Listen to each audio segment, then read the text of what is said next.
very pleasant day to you and welcome to Top Stories on Ugama TV. First to bring you the headlines. On nations, Tinubu vows to crush terrorism as troops rescue 360 abductees. And on the state, Mba reaffirms commitment to development at Enugu East Grand Rally. And on the foreign scene, Iran fires ballistic missiles at northern Israel as regional tensions escalate. And on business, MTN explains data depletion promises improved network experience. And on sports, Barao FC advanced in Federation Cup as Rabo Queens coach defends opening defeat. Bringing you the news is Precious Chukwuwa. Now the news in detail. President Bola Tinubu has assured Nigerians that his administration remains committed to defeating terrorism, banditry and kidnapping across the country while working to secure the release of all persons held captive. Speaking during the 2026 Democracy Day Interdenominational Church Service in Abuja, the President, represented by Secretary to the Government of the Federation, George Akume, said security agencies were receiving the necessary support to protect lives, secure communities, and preserve Nigerians' territorial integrity. Tinubu acknowledged the economic hardship facing many Nigerians and pledged to intensify efforts to ease the burden on citizens through sustainable democratic dividends. Senate President Godswill Akpabio described rising insecurity as a threat to Nigeria's democratic gains, calling the adoption of children a national tragedy. He urged citizens to support security agencies with credible information and remain vigilant. Meanwhile, troops of Operation Hadinkai recorded a major breakthrough in Borno State, rescuing 360 abductees, including women and children, from a heavily fortified terrorist enclave in the Mandara Mountains. The military said the operations followed weeks of intelligence gathering and planning, dealing a significant blow to insurgent activities in the northeast. In Sokoto State, troops of Operation Fasanyama repelled attack by Lakurawa terrorists and rescued kidnapped farmers, while security forces in Oyo State arrested 4 suspects linked to the adoption of the sister and twin sons of former Minister of Power Adebayo Adelabu. The Nigerian Air Force has also intensified aerial surveillance operations to support efforts to rescue adopted pupils and teachers in Orire local government area of Oyo State. Governor of Bauchi and Kebbi State has ordered fresh security measures following recent communal clashes and renewed bandit attack, while Senator Ali Ndume praised the rescue of the 360 adoptees and called for increased funding and support for the military. As Nigeria marks 27 years of uninterrupted democratic rule, government officials urge citizens, particularly youth, to reject violence, political thuggery, and decisive rhetoric ahead of 2027 general election.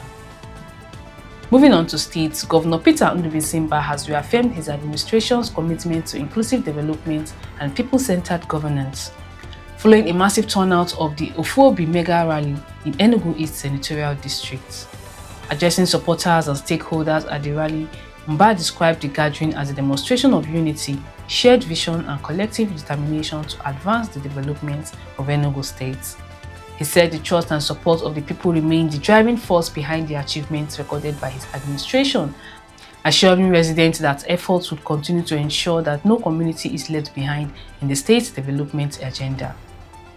The governor stressed that sustainable progress can only be achieved through collective participation and shared commitment to building a stronger and more prosperous Enugu.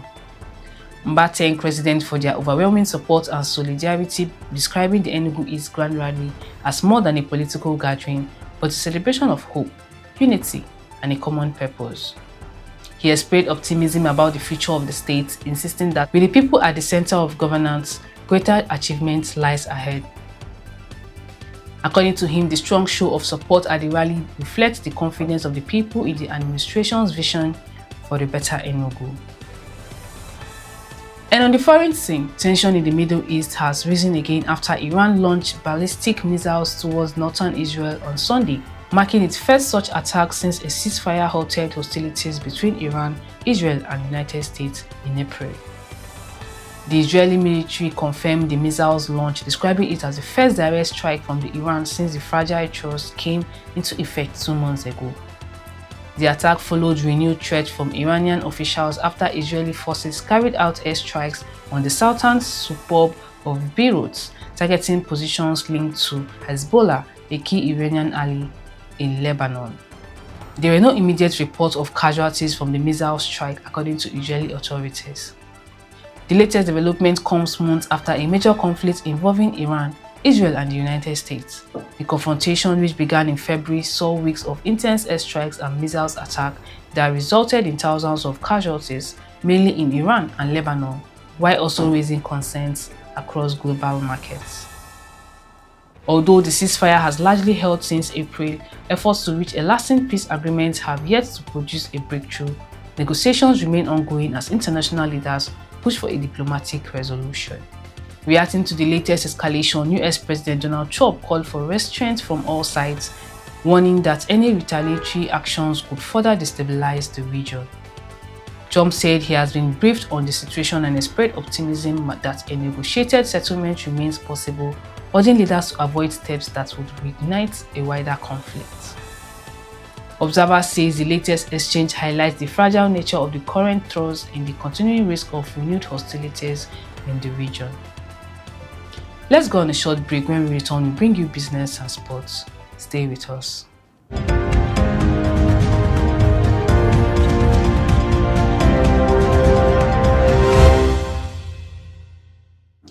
Welcome back. In case you're just joining us, you're listening to Top Stories on Mugama TV.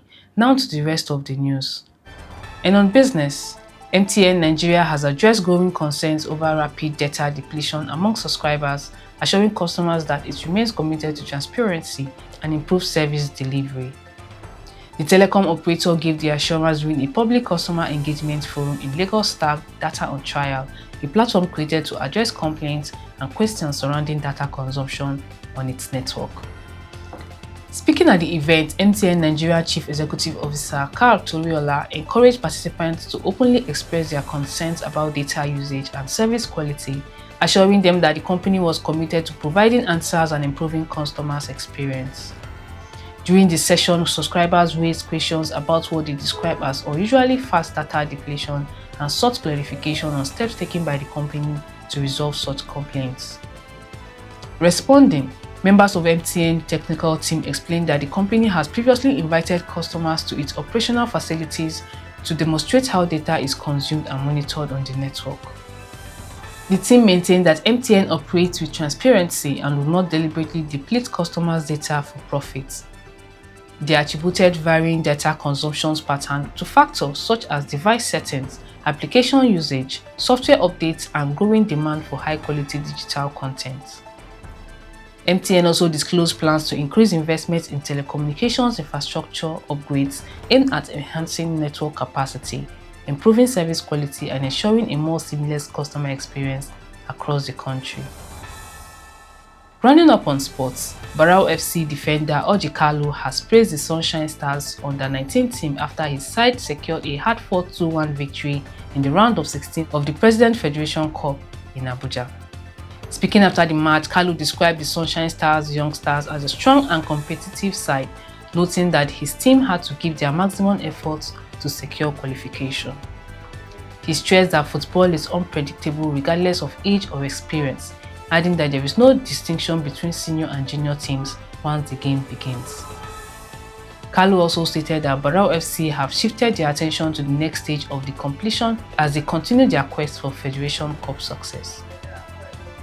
Meanwhile, Robo Queens head coach Emmanuel Osahon has defended his team's 3-2 defeat to River Angels in their opening match of the Nigerian Women Football League Super 6 playoff in Port Harcourt. Osahon said the result was not disappointing considering that many of these players were participating in the competition for the first time. The veteran coach explained that the experience gained from competing against an established side like Rivers Angels would aid the development of his young squad. He expressed confidence that his players would improve as the tournament progresses, describing the Super 6 playoff as a valuable learning opportunity for the team. We now bring you the highlights of the story on the bulletin so far. On Nations, we brought you that Tinubu vows to crush terrorism as troops rescue 360 abductees. And in Enugu, we brought you that Mbari affirms commitment to development at Enugu East Grand Rally. And on the foreign scene, we brought to you that Iran fires ballistic missiles at northern Israel as regional tensions escalate. And on business, we brought to you that MTN explains data depletion, promises improved network experience. And on sports, we brought to you that Barrow FC advances in Federation Cup as Robo Queens coach defends opening defeat. That's all on the news this hour. For more updates and breaking news, don't forget to follow us on our socials. Facebook at Ugama TV, Instagram at Ugama TV1, on X at Ugama TV, YouTube at Ugama TV. Also visit our website at www.ugamatv.com. I am Precious Chukwuwa. Many thanks for watching. Bye for now. When you think of online TV and radio, broadcasting, media consultancy, event coverage, event management and planning, there's no better name than Ugama TV. But that's not all. We're also into photo studio and coverage, equipment rental, news blogging, fashion and pageantry. We are at number 5/21 Chime Avenue, beside Open Sheraton Restaurant, New Haven, Enugu. Follow us on our social media handles: Facebook at Ugama TV, Instagram at Ugama TV1, Twitter at Ugama TV, website www.ugamatv.com. You can also send us email at ugamatv@gmail.com. Ugama TV, your one-stop media solution.